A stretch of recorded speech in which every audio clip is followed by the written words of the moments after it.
놓치면 손해보는 경제 이슈를 쉽게 풀어드리겠습니다. 키워드 경제 정철진 경제평론가와 함께하겠습니다.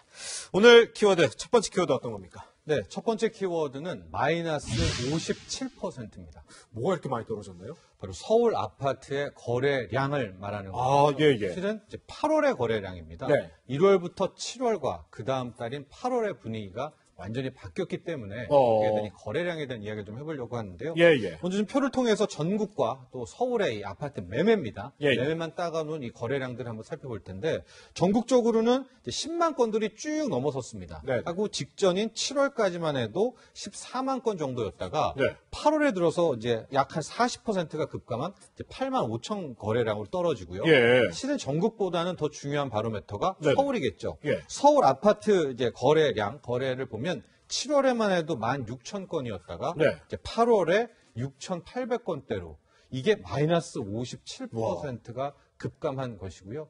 우리가 보통 이제 거래량을 가지고 매매 건수를 가지고 네네. 뭐 화랑이다 아니면은 이제 불황으로 간다라고 했을 때가 네. 서울 같은 경우가 한 10,000건 정도입니다. 그러니까 10,000건 위에서 계속해서 매매 거래가 이어진다면 네. 이것은 뭐 이제 계속해서 뜨겁다라는 건데 10,000건 밑으로 떨어지게 될 때부터는 예. 이제 서서히 조정 국면으로 간다라고 우리가 이제 그동안의 많은 패턴으로 분석을 하거든요. 네. 근데 이게 뭐 9,000건, 8,000건 이렇게 떨어지는 게 아니라 8월에 6,800건대로 그러니까 왜 이렇게 뚝 떨어진 거예요? 일단은 이제 당국에서는 정책이 먹혀들고 있다라는 아. 입장을 전하고 있습니다. 네. 6.17 대책이 있었고 네. 바로 나온 것이 70 대책이 있었고요. 예. 이후에 731 임대차법 이제 개정안이 있었고 네네. 이 외에도 지금 대출 규제가 상당합니다. 가령 그렇죠. 그 주택담보대출 받고는 6개월 내에 규제 지역에서는 들어가지 않으면은 뭐 회수해야 된다라든가 예. 신용대출도 실은 7, 8월에는 냈지만 이제 그때부터 이제 서서히 막는다라고 하면서 네. 신용대출로도 커버할 수가 없고 뭐 이런 것들이 모두 복합적으로 작용했다라는 것이 이제 당국의 설명입니다. 네. 우리가 좀 거래량 살펴봤는데 저는 이렇게 생각을 하거든요. 거래량이 떨어졌다. 그럼 가격도 떨어져야 되는 거 아니에요? 어때요? 네, 바로 그 점입니다. 그래서 조금은 좀 미스테리한 대목도 있고 예. 앞으로 더 살펴봐야 될 국면이다라는 말씀을 전해드리고 싶은데요. 예. 제가 왜 거래량이 중요하다고 얘기는 했냐면 네. 주식도 마찬가지고요. 부동산도 마찬가지고 네네.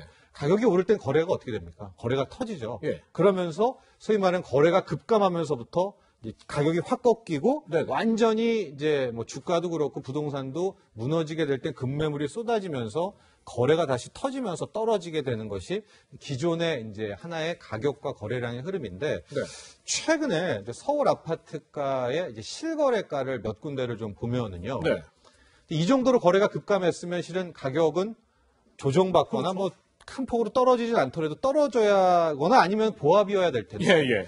지금 이제 30평형대 몇 군데 이제 아파트 단지들을 봤는데 거의 뭐 계속해서 그 신고가를 갱신하거나 그래요? 가격이 짱짱하게 이제 버티고 있는 겁니다. 그러니까 그렇죠? 이런 점이 잘 이게 매치가 안 되는 거예요. 그러게요. 8월에 거래량이 이렇게 떨어졌는데 예. 실거래가는 이렇게 되고 그래서 지금부터의 포인트는 적어도 9월, 10월, 11월, 12월 특히 이제 연말까지의 네. 각종 정부 주는 혜택들도 풀리고 뭐 법인 매물 이런 것들이 있기 때문에 과연 그때의 거래량 그리고 이제 가격 추이를 좀 더 호흡을 두고서 살펴봐야 되지 않나 이렇게 보고 있습니다. 그럼 올 연말까지가 그렇게 지금 정부에서 공언한 집값 잡을 것이다. 이거에 좀 분수령이 될 수 있겠네요. 그렇습니다. 네. 그렇군요. 그런데 제가 오늘 보도를 봤는데 이 아파트 매매 거래량이 급감한 반면에 아파트 증여 비중은 역대 최고치를 기록했다는데 이건 어떤 의미죠? 네, 그래서 이것이 결과적으로 공급 대책이 얼마나 중요한가를 예. 또 설명하고 있는 단적인 건데요. 예. 한국감정원입니다.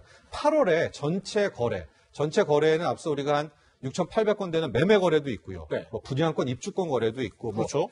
판결을 통해 가지고 주인이 바뀌는 경우 뭐 매매 경매 들어가서 이런 모든 거래가 12,000건이 있었는데요. 네. 주인이 바뀐 거래가 이 중에 2,700여 건 전체의 22.5%가 증여입니다. 네. 뭐 부모가 자식에게는 할아버지가 손자에게는 이 증여가 거의 2,700건 이상이 나왔었고 네네. 특히 이걸 좀 서울을 쪼개서 보면은요 이제 지역별로 송파구, 강남구, 서초구 같은 경우에는 40%, 45%의 비중으로 증여가 이루어지고 있는 거예요. 예. 물론 이제 증여세 같은 경우에는 아파트 가격에 따라서 뭐 20% 이상, 많게는 뭐 50%도 되겠지만 네네. 지금 아마 이 증여가 이루어지고 있는 이런 분들은 뭐 잘 팔리지도 않고 다른 사람한테 주느니 그냥 세금 내고 자식들에게 혹은 뭐 누군가에 증여를 해 주겠다라는 취지 아닙니까? 예, 그렇죠. 근데 이렇게 증여를 해버리면 전체 시장에 나오는 공급 물량은 많지가 않은 거잖아요. 네네. 예, 당국은 빨리 좀 급매를 내놓기를 원하는데 네. 그렇고 있기 때문에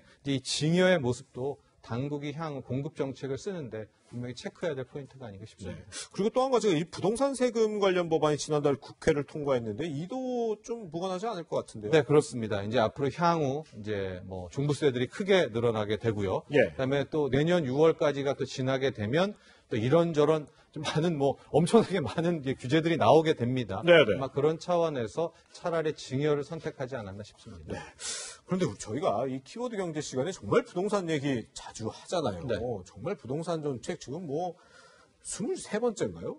지금 뭐 정말 많이 나와가지고 제가 정확히 숫자가 기억이 안 날 정도인데 그럼에도 불구하고 김현미 국토교통부 장관은 최장수 국토교통부 장관에 등극했다. 예. 이런 소식도 있더라고요. 아마 등극을 한 것 같습니다. 예. 역대 국토부 장관 중에서 당시에 이제 이름이 좀 많이 다르죠. 그렇죠. 뭐 조금씩 건교부도 다르죠. 있고 국토해양부도 예, 예. 많이 다른데 이 직함에서 가장 오래 있었던 장관이 MB 때 이명박 정부 시절에 정종환 전 국토해양부 장관이었어요. 아, 예, 예. 약 3년 3개월이었었는데 네.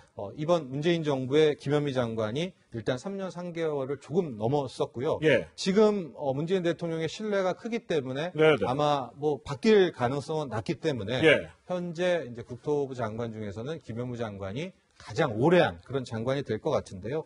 아마 이런 측면도 있는 것 같아요. 이제 그동안 여기서 만에 하나 김현미 장관이 교체가 된다면 네. 그리고 나서 뭐 집값이 떨어지든 혹은 오르든 이게 이제 여러 가지의 이야기가 나올 수 있는 거 아니겠습니까? 그렇죠. 그래서 아마도 청와대도 그렇고 김현미 장관 스스로도 모든 부동산에 대한 책임을 본인이 지고 가겠다라는 측면에서 네. 아마도 유임돼서 계속 갈 가능성이 좀 높다. 또 이렇게 시장은 판단하고 있습니다. 그렇군요. 이 김영미 국토교통부 장관, 뭐 역대 최장수 국토부 장관 타이틀 거머쥐었는데 어쨌든 우리 정철치 평론가님 분석에 따르면 이번 연말까지가 이 부동산 가격 어떻게 될지 분수령이 된다고 하니까 저희가 연말까지도 계속 이 문제는 지켜봐야 될 것 같습니다.